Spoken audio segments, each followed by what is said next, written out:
Sinimulan na ng Land Transportation Office Region 2 ang kanilang Oplan Semana Santa sa buong rehiyon bilang paghahanda sa inasahang pagdagsa ng mga biyahero.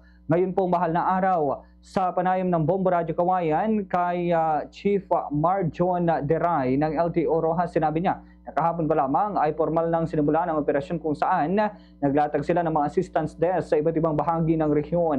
Layunin nito na agarang tumugon sa pangangailangan ng mga motorista lalo na sa mga pangunahing lansangan na dinadaanan ng mga biyahero. Anya matagal na ang kanilang off-plan hanggang ika-5 ng Abril upang matiyak ang tuloy-tuloy na pagbibigay ng serbisyo at tulong sa publiko sa buong panahon ng paggulita ng Semana Santa. Samantala nilino naman ng LTO na hindi sila magsasagawa ng panguhuli hanggang sa pagtatapos ng mahal na araw. Gayunpaman, iginiit ng mga opisyal na hindi ito dapat gawing dahilan ng mga motorista upang baliwalahin ang mga batas trapiko. Paalala ng ahensya, panatilihing mahalaga ang disiplina sa kalsada upang maiwasan ang aksidente at masiguro ang ligtas na biyahe ng bawat isa ngayong Semana Santa.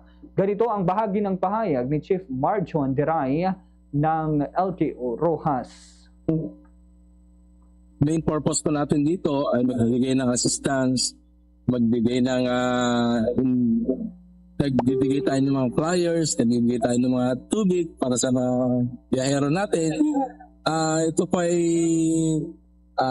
tulong ng aming opisina para sa mga motorista natin na bumabiyahe, papunta at pauwi ng isa po.